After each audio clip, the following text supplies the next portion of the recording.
What's up, duelists? I'm Smashton or SmashtonYGO, and today I wanted to talk a little bit about resources in Yu-Gi-Oh, how hard it is to get into Yu-Gi-Oh, and how hard it is can even be to get into just a regular deck, even as a seasoned veteran of the game.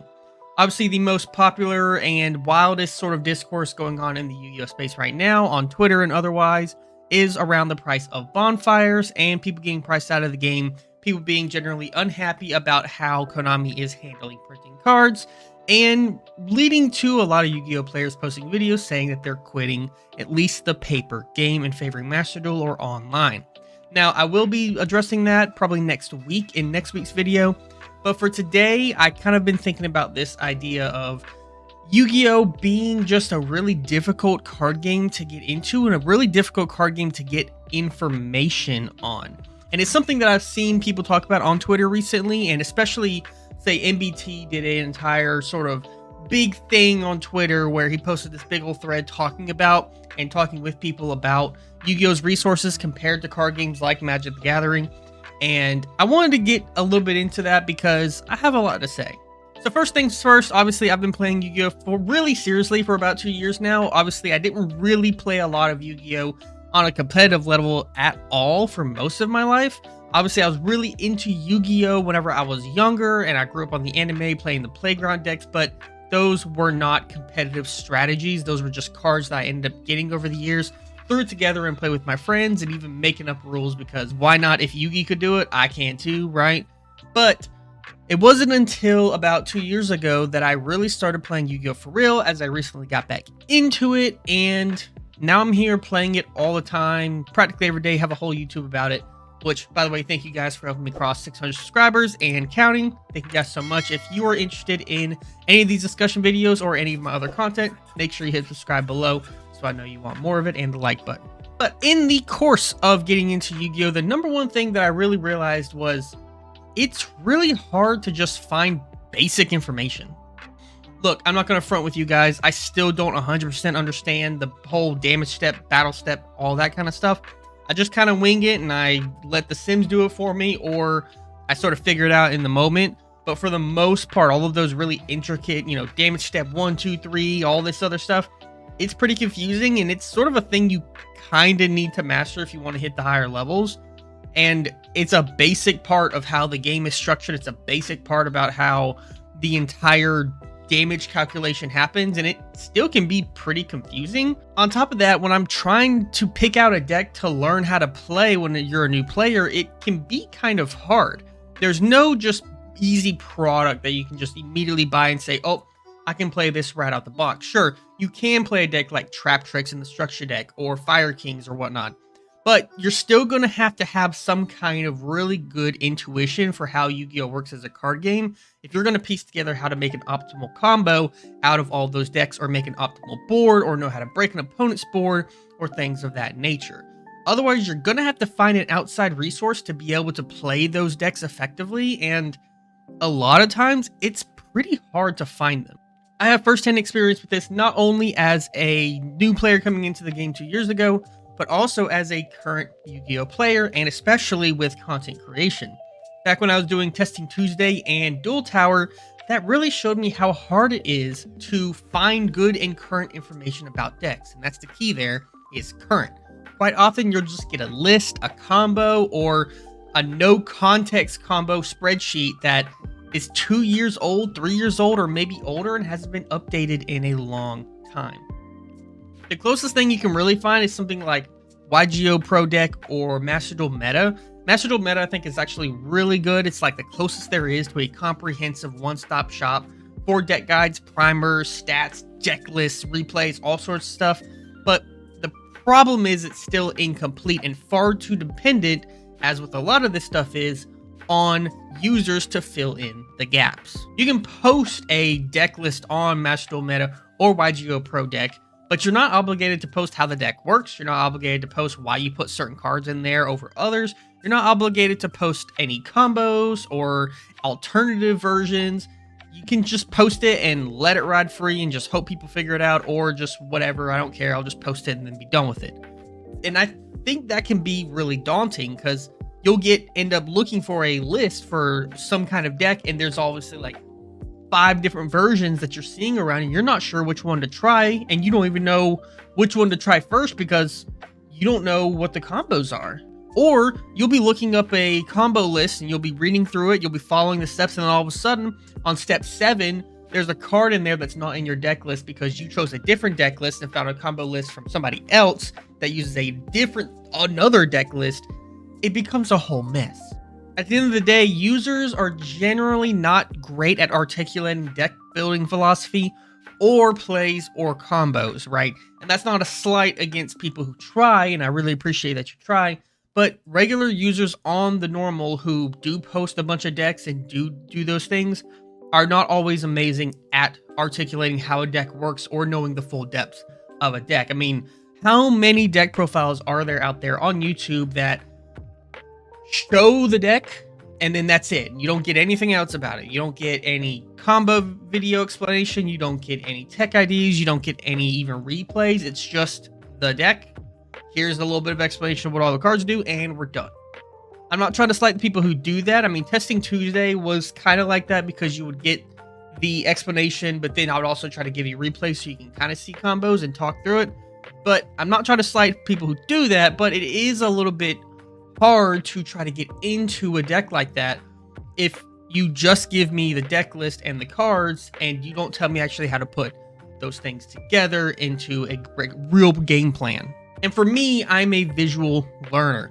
So YouTube has always been sort of my main source for learning a general idea about how a deck works. And honestly, I'm probably more likely to find a decent YouTube video for a current deck list than I am to look online, because sometimes, again, those deck lists are just super outdated.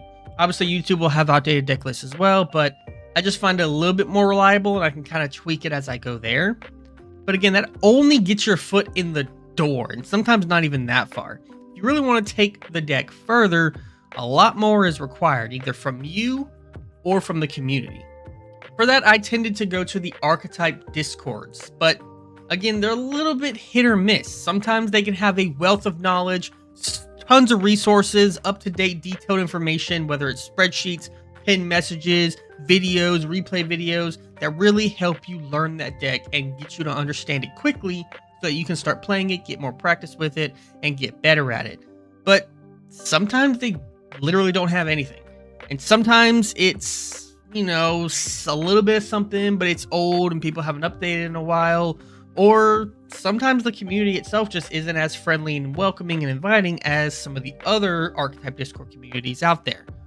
Some of them are a genuine joy to be in, and once again, I did it before, I'm going to shout them out again, the Gladiator Beast Discord. I know it's silly because Gladiator Beast was playing that in 2023, but they're awesome people in there. They are one of the better ones, I would say. But sometimes there's others that can be pretty elitist, rude, and honestly act like assholes, and that's just kind of how the internet works, I guess. But to the point, it makes it a little bit hard to learn the deck when maybe you post your deck list or you post your replay and you just get bashed for it, or you just get insulted, or you just kind of get that snarky comment that like, oh, my deck list is better than yours, or this card is bad, don't run it. And it's really uninviting. In MBT's Twitter post, he was talking about wanting a big website resource or something to that effect that can kind of collect archetypes, decks, and stuff with explanations, keep it up to date, and everything like that. I'm not sure a singular person can make that. I attempted to write down every main combo line that I ever did in Testing Tuesday, but at some point it really became a problem of either the deck I was playing became updated because new cards keep coming out, and so my combo was irrelevant anymore, cards get banned, or because it was just so much work and I'm already working full-time job, trying to make content, trying to be a good boyfriend, trying to take care of my animals, trying to see my family and friends, trying to do the other things that I like to do, like reading and playing video games. It's really hard to dedicate yourself to making an entire resource constantly up to date by yourself for Yu-Gi-Oh decks. And I think it would have to be a team of people that really come together, or a whole community of people that really come together to make this as a labor of love rather than something for quick profit or quick clicks. And that does come to the other problem too, is money. Let's be real here. I mean, people don't like putting in labor for something that they're not going to make some kind of profit or value out of.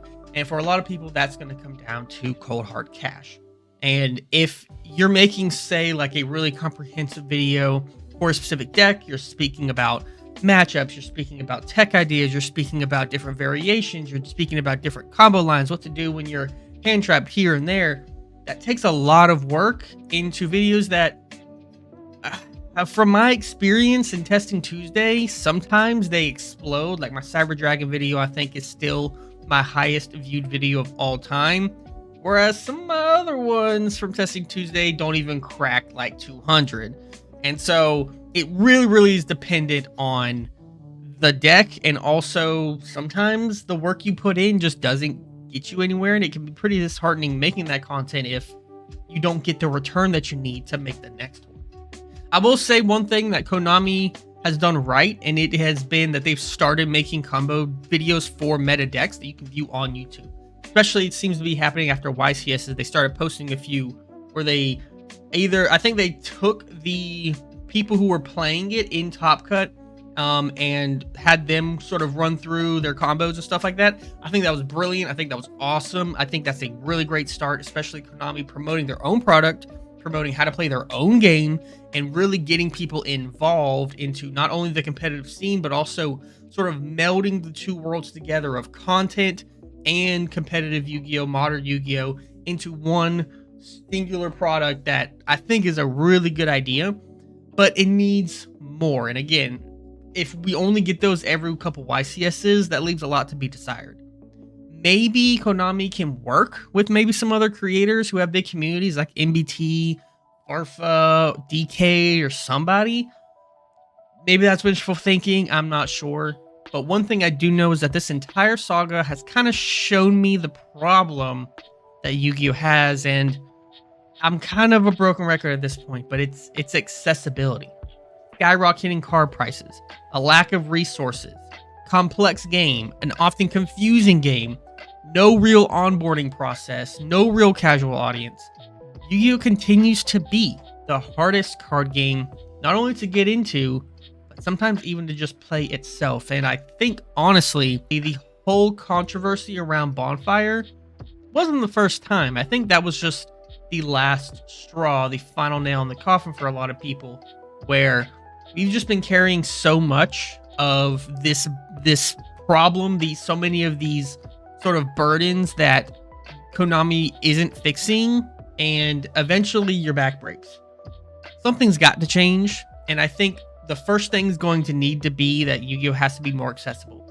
And that's going to come with bringing prices down, and it's going to come with making it easier for people to get into decks and to learn decks. And hopefully it happens soon. I mean, maybe one day, maybe this video will spark somebody some inspiration to make something. If you have ideas, make sure you comment down below and let me know. With that being in note, I don't want to just end this off on a negative note or to act like I don't have ideas for how I can help as well. And so in the end of this video, I'm also going to be announcing that I am not exactly bringing back Testing Tuesday. These videos kind of come out on Tuesdays, but I am going to be bringing in more videos about specific archetypes. I don't have a name for the series. I'm just going to kind of name them as I go. But every other Saturday, I plan on posting a Master Duel video that's going to be specifically about different archetypes in the game, showing you sort of how they work, showing you how they play, and then going into ranked and seeing how well they perform. And they can be anything from something like Gladiator Beast that's not that good, very casual, and it's only for the most casual of audiences who think it looks cool, to something a bit more higher tier, maybe like a Sword Soul or some kind of like a rogue deck that we can try out, we can see how powerful it is, and we can see if we can make it to the top tiers with that. Those will come out every other Saturday. I hope you look forward to them. Again, it's not going to be a full solution, but again, I think it's going to take more than one guy to really solve Yu-Gi-Oh's problem of accessibility, especially with information. And so I just hope that my videos from now on, every other Saturday, can sort of help and sort of benefit the community going forward with that. And I really hope you're there to watch it and let me know what you think about it. But for now, I hope you enjoyed this video. Let me know your thoughts down below about all the discussions we just talked about today. Hit the like button if you like these types of videos so I know to make more of them. And I'll see you guys on the next one. Peace.